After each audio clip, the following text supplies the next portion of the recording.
င်္ဂလာပါ Story Bar ယူကနေပြန်လဲကြိုဆိုလိုက်ပါတယ်ဒီနေ့မှာဖပြပေးခြင်းတဲ့ဝိထုလေးကတော့ဆီယာမကြီးခင်ခင်ထူးရဲ့ချက်ကန်းလုံးဝိထုတို့များစာအုပ်ထဲကမောင်းမဆိုတဲ့ဝိထုလေးပဲဖြစ်ပါတယ်ရှင်နားဆင်ပေးကြပါဦးရှင်မောင်းမမင်းကွန်ရန်ကုန်မှမန္တလေးတို့ခေတ္တရောက်လာကြတော့ကျမတို့မိတ်ဆွေမိသားစုကစကိုင်းကောင်းမှုတော်ဖရာကြီးနဲ့မင်းကွန်ဘက်လိုက်ပို့ပါရန်ပြောလာတော့အခါကျမလိုလိုလားလားလက်ခံလိုက်ပါသည်စိတ်ကလေးမှအပန်းပြေစေတော့တဘောဖြင့်လိုက်ရှင်တာမှန်တော်လေကောင်းမှုတော်တနခါဝဲချင်တာလဲတကြောင်ပါပါသည်ကျမတို့မန္တလေးနှင့်မဝေးလှသောတနခါထွက်ရအရက်များဖြစ်သည့်ရွှေဘိုအရာတော်မုံရွာရေးစကြိုနယ်ထွက်တနခါများလဲကောင်းပါ၏ကောင်းမှုတော်တနခါကိုလည်းကျမကြိုက်သည်ကောင်းမှုတော်မှာကျမသိသလောက်တနခါထွက်ခြင်းမရှိပါတနခါထွက်သောထိုအရက်တွေကပဲရောက်လာကြသောတနခါများပင်ဖြစ်ပါလိမ့်မည်ဘယ်အရက်ဘယ်တနခါမပြောနိုင်တော့လဲကောင်းမှုတော်ဖျားကြီးမှာရောင်းသည့်တနခါများကတော့တနခါစစ်လာပါ၏အနှင်ဝါဝါအပွေရင်ရင်ရနက်မွေးမွေးတနခါများဖြစ်သည်ရန်ကုန်သူတွေကိုပါအကြံပေးရပါသည်ကောင်းမှုတော်တနခါဝဲကြရအောင်တနခါတော့စစ်တယ်ဖျားရင်ပြင်ပေါ်မှာတနခါကိုလိမ်မရောင်းရဘူးလို့ဆိုတာပဲဟာတနခါတော့ဝဲမယ်ဟေးမင်းကွန်းကိုလည်းကျမရောက်ရှင်လာကြပါပြီမန္တလေးနဲ့မင်းကွန်းမဝေးလှတော့လေကရန်တကနိုင်လာသည့်အတွက်စိတ်ရောက်တော့မှကိုမရောက်နိုင်ခဲ့ပါရေလန်းကတွားလျင်မယန်းဆန်ချင်းဝင်းစိတ်ကန်းတွေပဲတွားရမည်ထို့မှပုတ်ချက်စီရမည်ကားလန်းကတွားချင်ရင်တော့စကိုင်းကိုဖြတ်မင်းကွန်းအထိကားလန်းထိုးပေါက်ရောက်ပါ၏ခရီးကမထောင်းလှတော့လေသမီးကလေးတစ်ဖက်နေဆိုတော့ကျမမှာတော်ရုံခရီးစဉ်းစားရပါသည်အခုတော့ကောင်းမှုတော်ဖရာကြီးရောမင်းကွန်းကိုပါတကြောတည်းသွားနိုင်မှာဆိုတော့အဆင်ပြေလှသည်ဖရာလဲဖူရင်တနက်ခါလဲဝယ်ရင်ထွက်ခဲ့ရသည့်ခရီးပင်ကျမတို့အဖွဲကောင်းမှုတော်ကိုအရင်သွားကြကဖရာဖူကြသည်တနက်ခါဝယ်ကြသည်ရန်ကုန်သူတွေတနက်ခါမြင်တော့ဝယ်လိုက်ကြစမ်းဆိုတာများချက်စင်းမြင်တနက်ခါကားဖြစ်သွားတော့သည်ကောင်းမှုတော်မှာစကိုင်းဘက်ပြန်လာကစကိုင်းတောင်တက်လမ်းအတိုင်းမင်းကွန်းဘက်စီကိုမောင်းခဲ့ကြသည်စကိုင်းကမြစ်လမ်းအတိုင်းမောင်းလာသည်နှင့်အေယာဝတီကိုလက်ဖြင့်ပုတ်လို့ပင်ရပြီမြစ်ရည်ပြင်ကစိမ့်ဖက်နေသလိုလေကလည်းအေးများလှသလိုစေဒီနှင့်တစောင်းကြောင်နှင့်ကြောင်တို့ပေါ်များလှသောအရက်သေးတောင်မူတရားရိပ်ဖြင့်ငြိမ်းချမ်းသည်လည်းမှန်ပင်ရှေးကတော့ဒီလိုလမ်းခီးမသွင်းတော့ရေလန်းကိုသာအားထားရသည်အခုတော့စကိုင်းနှင့်မင်းကွန်းနက်လန်းပေါက်သည်ဟုပင်တင်စားခြင်းပါ၏လမ်းမှာဝက်ရှက်ရွာအလောင်းရတွေကိုဖျက်ရသည်ခိုးတောင်ရွာရဲဝင်လာတော့မုံတီဆိုင်ကလေးတွေတွေ့ရပြီနေ့လယ်စာကိုစကိုင်းပြန်စားမှာဆိုတော့မနက်ခင်းစာခိုးတောင်မုံတီစားကြရအောင်မုံတီဆိုင်ကလေးတစ်ဆိုင်မှာကားထိုးရရင်ခိုးတောင်မုံတီစားကြသည်အသားငါမပါပဲပဲမုံထွေထွေစီဝါစီနီတို့နှင့်တုတ်ထားသောခိုးတောင်မုံတီကလည်းမန္တလေးမုံတီကိုပင်ပခုံးတုံနိုင်သည်ခိုးတောင်မုံတီတွေများကမနက်ဖက်မန္တလေးဘက်ကန်းကိုကမန္တလေးမြို့ပေါ်လေးပြင်လေးရက်မှရောင်းချပြီးညနေကတော့လေဖြင့်ပြန်ကြရသည်ညနေတိုင်းလေကောဝိမြစ်ရှုခင်းတွေကငှက်တမန်တွေပေါ်မှာခိုးတောင်မုံတီထထောင်ပက်လက်ကလေးတွေကိုလည်းမြင်နိုင်ပါ၏ဒီဘက်ရွာတွေကတစ်သေးသေးနဲ့ဆက်ကြတာများတယ်ဝင်းမြူရေးလည်းလောက်ကြတယ်လက်မှုပညာလည်းတက်ကျွမ်းကြတယ်ကျမကမိတ်ဆွေမိသားစုကိုပြောပြတော့အညာရွာကလေးတွေကိုသူတို့လည်းစိတ်ဝင်စားကြပုံရသည်ကာလန်တလျှောက်အိမ်တွေမှာရှန်တွေမှာစိုက်ပျိုးထားကြသောဇုံယုံကြီးတွေကိုမြင်ကြရပြီရွာများနှင့်အဆက်ပြတ်သောနေရာတွေမှာတော့စိမ့်စိမ့်ဆိုဆိုတင်းရိပ်ဝါးရိပ်များအစင်မပြတ်လှပါစကိုင်းတောင်ရိုးနှင့်မင်းဝုံတောင်ရိုးကြားရှိလွင်ပြင်ကြီးမှာကျေပြောလာသည်တခါတရံနေရတတ်သောနွားလဲတွေကလှဲလန်းအတိုင်းလိုက်သွားကြရကအရှိုးအကွေမှာဖြုတ်ခနဲပျောက်သွားတတ်ကြသည်တနေရာရောက်တော့ဘွားခနဲပေါ်လာတတ်ပြန်၏သူတို့ရွာနှင့်သူတို့လမ်းသူတို့မှပဲသိကြတာမဟုတ်လား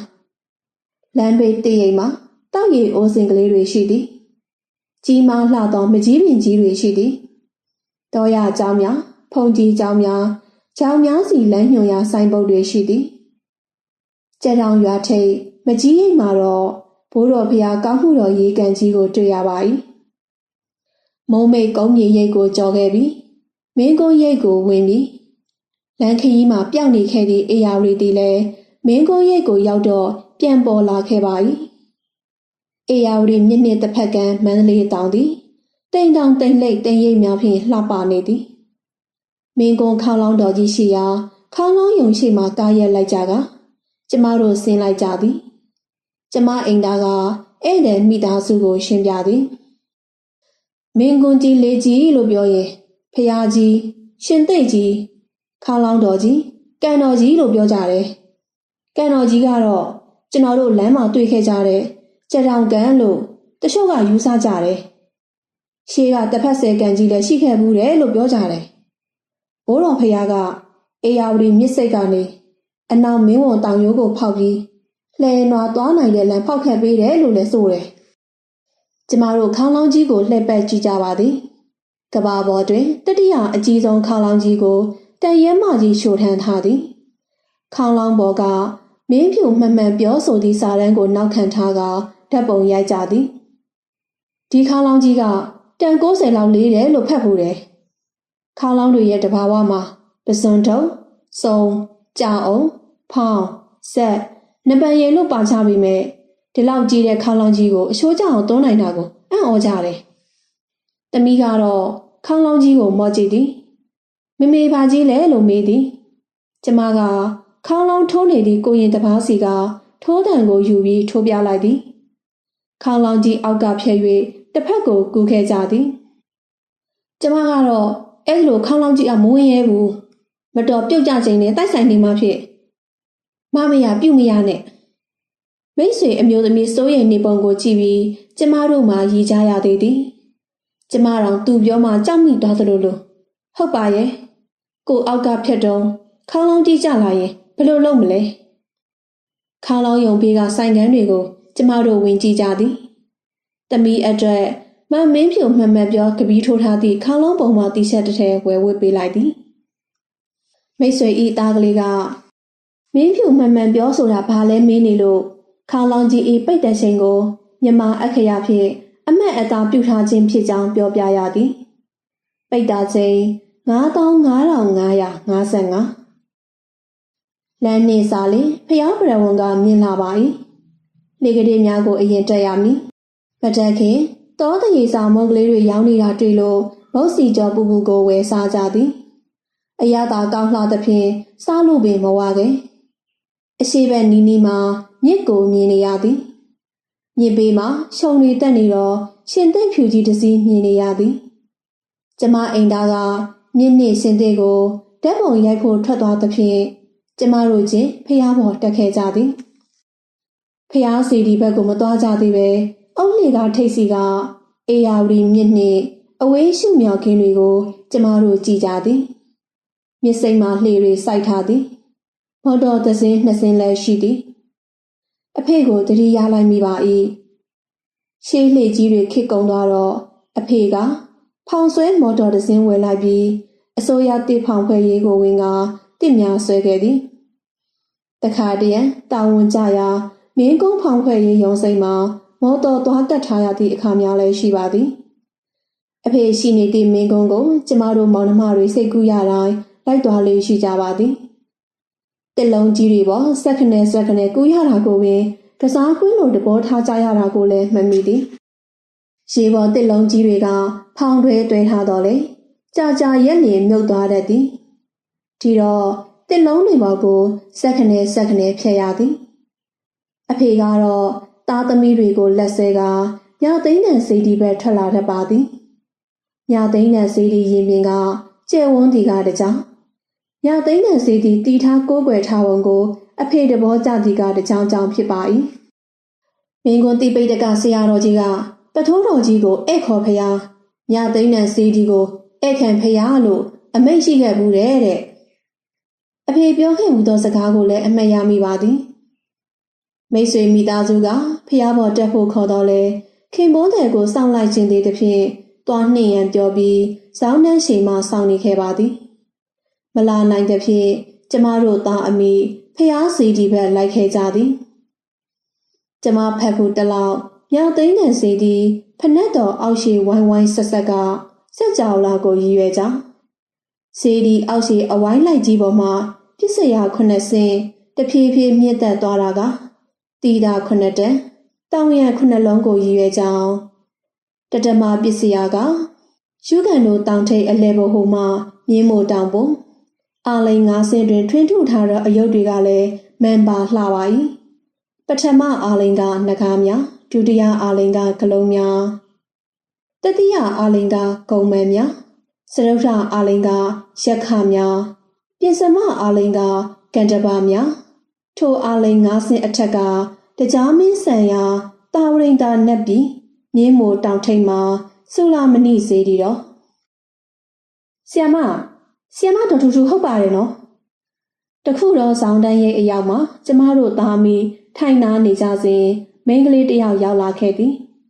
အသက်က20အစိတ်ဝန်းကျင်လောက်ရှိအောင်မီမျက်နှာကလေးကနေလောင်ထားတော့လေလှပစောမောခြင်းအရေးလက္ခဏာတွေတော့ပျောက်ပြတ်မသွားသေးပါစပင်တွေကထီးတင်မထားသဖြင့်ဖွာထက်ကပြန်လွင်နေလေသည်မျက်သွင်းဆိုင်တွေထဲကမျက်လုံးတွေကတော့အယောင်မလဲရှာတော့အဝိအစားကတန့်တန့်စင်စင်ရှိတော့လေတောက်တောက်ပြောင်ပြောင်မရှိချပါမိန်းကလေးနေအတူသူ့အဖော်စေးတဲ့မိန်းကလေးတစုကပါဝိုင်းလာကြသည်ဟုတ်ပါတယ်သမီးကဘယ်လိုတော့ကျမဆီယမတက်လာကလေးကမြင်တယ်လူမားမှာဆိုလို့ဆီယမကဝါလာတယ်နော်အမေကြီးရောနေကောင်းလားထိုမိန်းကလေးကိုကျမလုံးလုံးမမှတ်မိပါရွှေစေးကလေးတွေပြန်နေတော့သူ့မျက်နှာပေါ်မှာတော့ကျမကိုလူမမားပဲတွေ့လိုက်ရသဖြင့်စိတ်အေးသွားပုံပေါ်ပါ၏ကျမကလည်းစဉ်းစားနေရပါသည်ဘယ်သူများပါလဲပြီးတော့ကျမအမေကိုပါသိပုံရသည်အမေကြီးနေကောင်းသလားလို့ဝင်မေးနေသည်မဟုတ်လားမိန်းကလေးကကျမနာမည်မေးတာကိုထက်မဖြေတော့ကျမမှစဉ်းစားရခက်နေပါသည်အမေကြီးနေကောင်းပါတယ်ကွယ်အသက်တော်ကြီးပြီပေါ့သမီးကမူရလေမူရနွယ်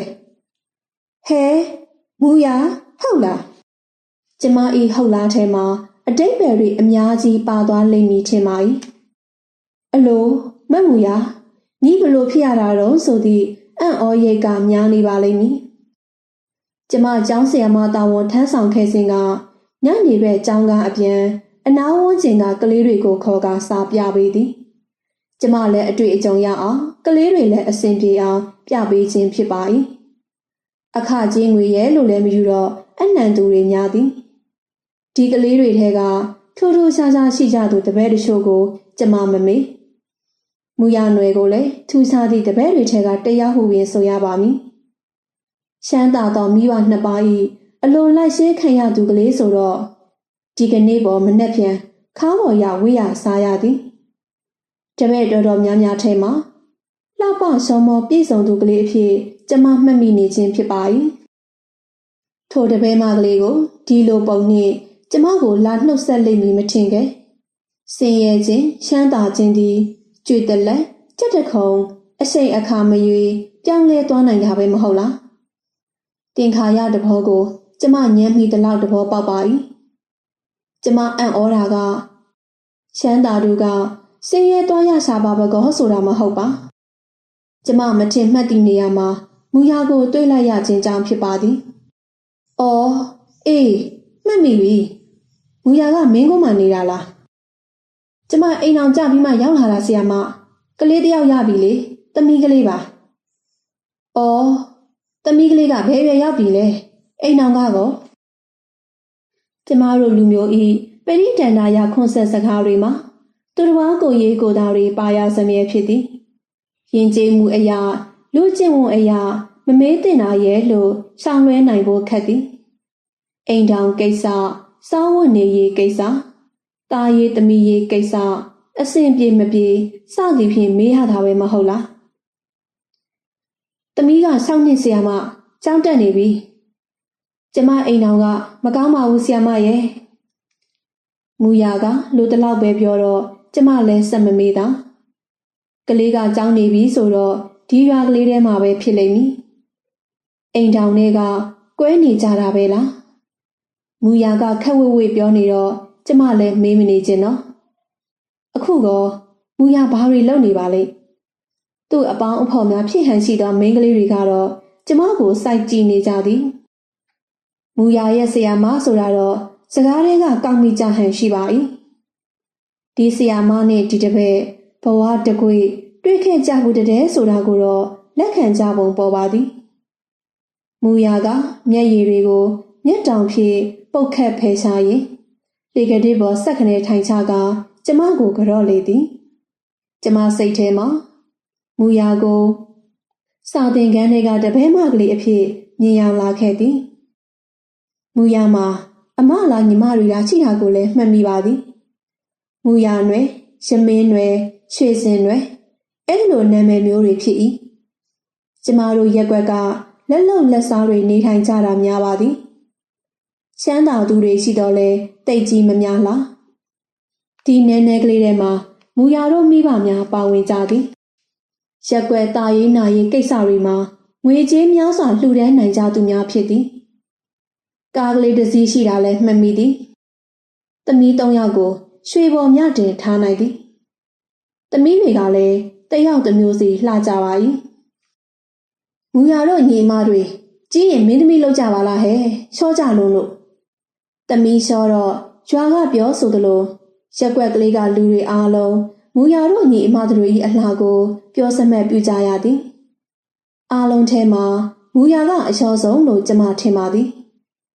ငယ်စဉ်ကပင်မိတ်ကပ်အဖွေသားနှက်ခမ်းညီအရေးသားမျက်ခွန်အပြာသားနှင့်ဖြစ်စပင်ကလည်းထိုခေတ်ထိုအခါကခေတ်စားလှသည်ဆိုသည့်ပုံစံမျိုးကိုနေ့တစ်မျိုးညတစ်မျိုးပြောင်းတတ်သည်ကျမမှတ်မိသလောက်မူရတို့တွေကျမတို့ရက်ကွက်မှာတိတ်ကြကြနေခဲ့ကြတာတော့မဟုတ်ပါသူတို့မိသားစုပြောင်းခါနေတော့မူရကကျမကိုနှုတ်ဆက်ရင်းလာကြတော့တာကိုလည်းမှတ်မိသည်အဝိအထဲအသုံးဆောင်ပစ္စည်းများနဲ့အတူတနခါတုံးတွေပင်ပါလေးသည်ထင်ပါ၏ဒီတုန်းကမူရကိုကျမဘလို့စုတွေများပေးခဲ့ပါလဲအခုကဘလို့စုတွေပေးရမှာပါလဲမူရအခုဘာလုပ်နေသလဲဈေးရောက်တာလားဈေးရောက်တာစင်ကြယ်တဲ့အသက်မွေးမှုပဲကောင်းပါတယ်မူရကစင်ကြယ်တဲ့အသက်မွေးမှုဆိုတာကိုတဘောပေါက်ပုံရသည်ကျမကိုမောကြည့်ရင်ပြုံးသည်စင်ကြယ်တဲ့အလုပ်ပဲလုပ်ပါတယ်ဆရာမရဲ့တော်တော်တော့ရုန်းကန်ရတယ်ဖះကိုဧည့်သည်တွေအလားပါရင်ဈေးမရောက်ရဘူးဘာတွေရောင်းတာလဲကွကျမကတော့ပကြီးကားတွေလိုချင်ရင်ဂလဲရီတွေလိုက်ပို့တယ်မင်းကုန်းဖះတွေလဲချင်တယ်ဆိုတော့လဲလိုက်ပို့ပေးတာပဲကျွန်းပင်မောင်နှမနှက်ကုန်းမှာတင်မြောက်စရာလိုတော့လဲလိုက်လုပ်ပေးလိုက်တာပါပဲအမွေးတိုင်တို့ဖျောင်းနိုင်တို့လဲရောင်းလိုက်တာပဲပြောင်းဘူးတို့ကစွန်းဦးတို့မြေပဲတို့လဲပြုတ်ရောင်းတာပါပဲမူရဘာလို့တလဲဆိုရင်ပြောဖို့တော့ခက်တာတာအမိနှစ်ယောက်လောက်တယ်မဟုတ်လားလင်းသားကညီးနဲ့အစင်မပြေပေမဲ့သမီးလေးတော့ထောက်တယ်မဟုတ်လားထောက်ဖို့နေနေတာဆရာမရဲ့ဘယ်ရောက်နေမှန်းတော့မသိပါဘူးကျမစီလည်းမလာတော့ပါဘူးပြောရရင်ဆရာမရဲ့ကျမကမိဖုရားဖြစ်ခဲ့တာမဟုတ်ပါဘူးမောင်းမပဲဖြစ်ခဲ့တာပါမူရပြောပြတော့သူ့ဘဝပုံရိပ်တွေကိုကြားရတာကျမအဖိုးတော့စိတ်မရှမ်းမတာဖြစ်ရပါ၏ဒီဇနီးဒီသမီးဘဝခီးမှအတူရှိစေခြင်းသည်ဆင်းရဲအတူရှမ်းသာအမျှအတူတကွာရှိကြစေခြင်းသည်အခုတော့ဒီလိုမဟုတ်လင်းတော်မောင်ကြွလာကိုမျောနေရောက်ဆောင်သောခန်းဆောင်တွင်ကမောင်မတယောက်၏ဘဝမျိုးဖြင့်ကြေကွဲနေရရှာသောမူရတွင်ကျမအကဲခက်ရသလောက်မင်းကုန်းမှာအဝေးအနီးလာကြလေရှိသည်များတာနဲတာတော့ရှိမှာပေါ့ဈေးရတွေကလည်းများတော့ဆိုပိုရလိုက်တာမျိုးတော့ရှိကျင်မှရှိလိမ့်မည်မူရမိဘတွေအကြောင်းပြီးတော့မရှိကြတော့ဟုဆိုသည်မိဘများမဆုံးပါခင်ကစီးပွားပြုံးနှင့်ကြကြောင်းလည်းပြောပြသည်ဘာကြောင့်ဆိုတာတော့ထဲ့မပြောအမေကနောက်မှဆုံးတာဆရာမအမေရှိတော့ကရွှေစင်နဲ့နေတယ်ရွှေစင်းယောက်ျားကဘဝဆရာဖះကြီးမှာတိပပုတွေတွင်းတယ်ရရဆာဆာပါပဲဆရာမရဲ့ရမင်းတော့အိမ်တော်ကြသွားပြီလားမကြသေးဘူးလားမပြောတတ်ဘူးသူလည်းအဖော်ကောင်းတာနဲ့လာရှိုးမှုဆဲပဲအလုပ်သွားလုပ်လိုက်တာပြန်မလာဘူး9နှစ်လောက်ရှိပြီ ကြာရသမျှစိတ်မသက်မသာဖြစ်ရပြန်ပါ၏တရှိန်ကတောက်တောက်ပပဝိကာစာကတွားလာလှုပ်ရှားခဲ့ကြသောညီအမ၃ယောက်၏ပုံရိပ်တွေကိုတော့ကျမစုပ်ဖမ်းမရခြင်းတော့မူရအတွက်အကောင်းဆုံးဘဝတနေရာကိုကျမရွေးချယ်ပေးခြင်းလှပါ၏ကျမအိမ်သာလှေကားစီကတက်လာနေပြီကျမတို့သားအမိနှင့်မူရတို့အုပ်ကြီးကိုလှမ်းမြင်ပုံရ၏